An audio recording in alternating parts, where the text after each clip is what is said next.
Hello, today I'm in Kia Stonic. In this video I'll show you how to use cruise control.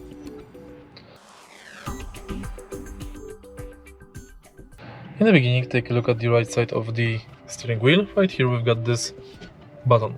Simply press the mode button and the cruise control is enabled. Now accelerate to desired speed and then press set minus button. Now you can leave the acceleration pedal go. To increase the speed, press rest plus button. To decrease it, press set minus button. To pause cruise control, press 0 button.